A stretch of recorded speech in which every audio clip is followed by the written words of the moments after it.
The year was 1979. I was in my final year. This was in the month of April. Somewhere in the third week, it was, my diary says 21st April.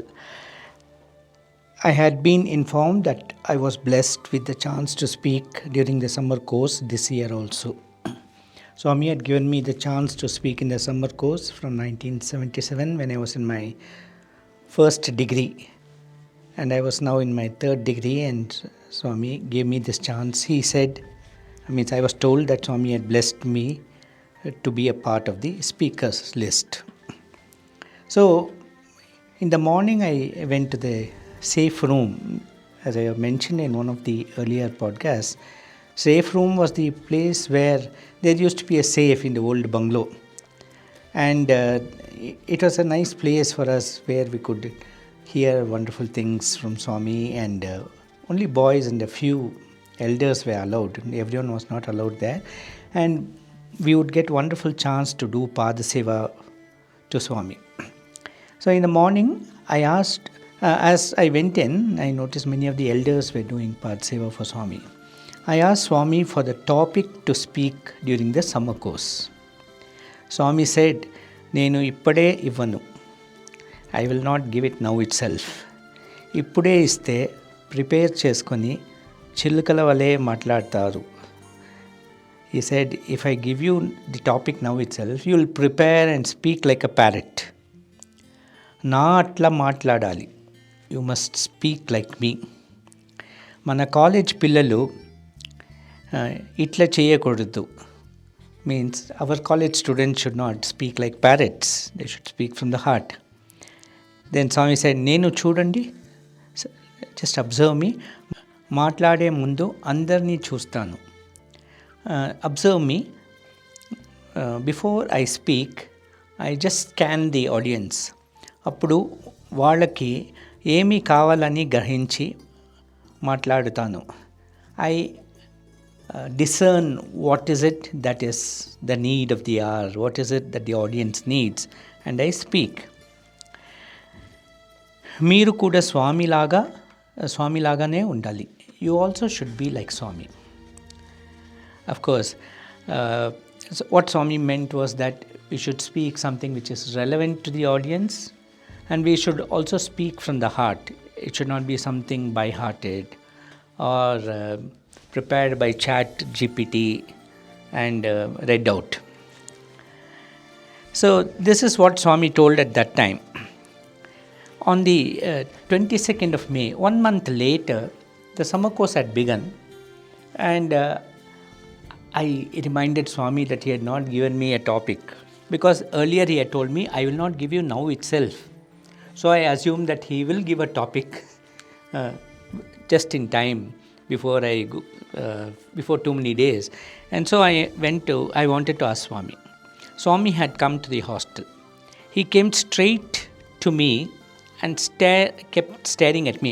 I said, Swami, thinking that it was a very opportune moment, and before I could continue, he said, keep quiet. And went past me.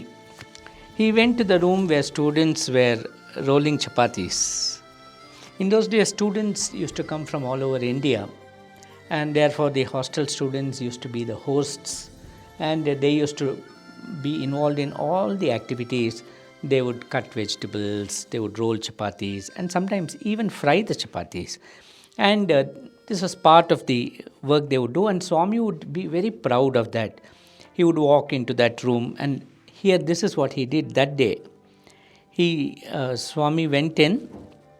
He made a nice samosa by blowing into a folded chapati. And after that, of course, Swami returned to the mandir. And I too went behind Swami, and after Swami returned to the mandir, few elders made bold to do Pada Seva, and Swami was talking to them. Suddenly Swami looked at me and said, Yemira, I was praying in my mind, Swami, please, give me a topic, please give me a topic. And then Swami said, I gave up because it was too late. I said, okay, Swami, at least give me namaskar. This is what I started praying. Swami suddenly looked at me and said, can't you take namaskar on the stage? And then he told the elders, Ravi wants to speak something to me, and took me to the interview room. And then, of course, Swami spoke to me. He asked me, what is the topic on which you are comfortable speaking? I said, Swami, Krishna Leela. Swami said, don't become nervous, speak courageously, and gave me a nice namaskar. In the evening, I garlanded Swami and then did namaskar. In those days, speakers, including students or elders, were permitted to garland Swami before their speech. And on the previous day, Swami had mentioned about the Bhagavad Gita and said that Bhagavad Gita is a manual for a spiritual aspirant, and he said it was told to Partha. Arjuna's one more name which Arjuna was addressed was Partha. Partha, Swami said, means Prithvi Putra. Prithvi Putra means son of the soil or a son of Mother Earth, and said all of us are also children of Mother Earth, in the sense that all of us are born on earth, and therefore we also qualify for this title of Partha. And therefore the Bhagavad Gita is also relevant to all beings born on earth, all human beings born on earth. When I stood at the dais, he looked at me and gave me permission to start. I started by saying prayerful pranams at the lotus feet of Bhagawan. Respected elders and fellow Arjunas. Swami looked at me and said, "Oh, Arjunas, what about these people?" pointing to the ladies. There was explosive laughter which continued for nearly a minute. After my speech, when I went to take namaskar, Swami patted me on the head and nodded in approval. I had finished my speech with a prayer to Swami to give me a pure heart. Swami started his discourse with Chitta Shuddhi Lekunna Chedinavadu, if one does not have Chitta Shuddhi, okay, and emphasized on the importance of having purity of heart. In the course of his discourse, Swami said, because I said yesterday that you must consider that all of you are Arjunas, our Ravi Krishna here called you all Arjunas. Swami used to sometimes call me as Ravi Krishna after an episode which I have mentioned earlier, connected with the Kaustubam creation in the hostel. Swami would call me as Ravi Krishna. And Swami said, Ravi Krishna called you all as Arjunas, but actually you are all Dhritarashtras. We are all shocked because yesterday's Arjunas today became Dhritarashtras. And then Swami said, who is Dhritarashtra? He said, one who claims what does not belong to him is Dhritarashtra. He said Dhritarashtra too claimed as his the land that did not belong to him. You too claim the body which in reality you are not. You are the Atma, and therefore in principle you are all Dhritarashtras. And so that is how that particular speech ended. Then Swami also told us that Arjuna asked Krishna this question. Krishna, how is it that I am more deserving of this Bhagavad Gita being taught personally by you? Is not Bhishma, the tenacious warrior, the venerable all-knowing scholar, more deserving of this honor? Am I not morally inferior to my brother Dharmaja, who is well known for his adherence to Dharma? And is there not Bhima, a powerhouse of physical strength, wielding his mighty club? Is he not more deserving than me? And then Swami said, giving an insight into how God looks at various things. He said, "It is true, as you say, that Bhishma is a tenacious warrior, a venerable person." He said, even though he is such a venerable person, such a person committed to the path of truth, he lacked Trikarna Shuddhi, because he openly declared that the Pandavas are the just ones and the kingdom belongs to them. But he was fighting on behalf of the Kauravas. He was fighting against the Pandavas. So what he said and what he did not match. So Trikarna Shuddhi was at stake. Swami said Trikarna Shuddhi is most essential in the spiritual path. In fact, he said it's the first step in spiritual path.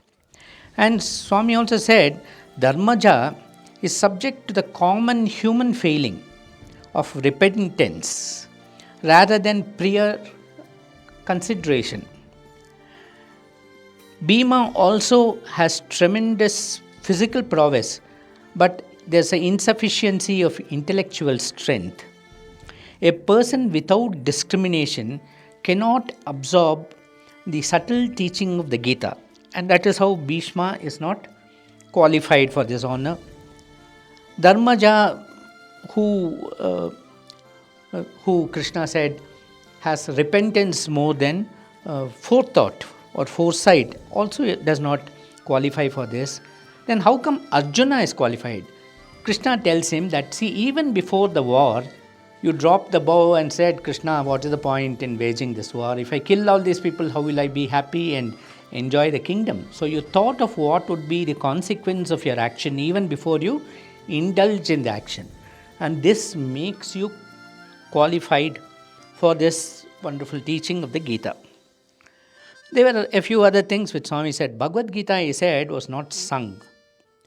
Krishna gave Arjuna the essence in a few words, and Vedavyasa elaborated it into 700 slokas later.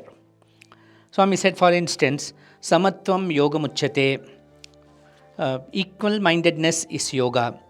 This is what Krishna said, but Vedavyasa converted this into 12 slokas. Shudram Hridaya Daurbalyam. He says, detestable is this weakness of the heart, O Arjuna. This statement of Krishna was elaborated in 22 slokas. Nayam Atma Balahinena Labhyaha.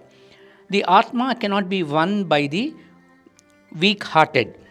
This is what Krishna said, and this has been elaborated in 9 verses. And Anityam Asukam Lokam Imam Prapya Bhajasvamam. Having secured this temporary world filled with sorrow, worship me. That's what Krishna said. And this was elaborated in 7 slokas. Swami said, Krishna's exposition of the Gita benefited Arjuna, Sanjaya, Vedavyasa and Hanuman. All these 4 had the benefit of listening to the Gita. Arjuna, of course, was directly there. It was a class. It was an offline class for him. Sanjaya was getting his online class. And Hanuman also was on the flag. So he was seated in a slightly different gallery. And he was listening. He was listening to the Gita. Vedavyasa also was consciously listening to the Gita. Swami said that the same Gita also fell on the deaf ears of Dhritarashtra. But his attachment to his cruel sons blinded him to the justice due to the Pandavas, and he did not benefit. Hanuman, very interestingly, Swami said, who heard this Gita from the flag of Arjuna's chariot, heard Gita and elaborated it in 21 verses in Paisachi language. I will talk about this, more about this in the next podcast. Sai Ram.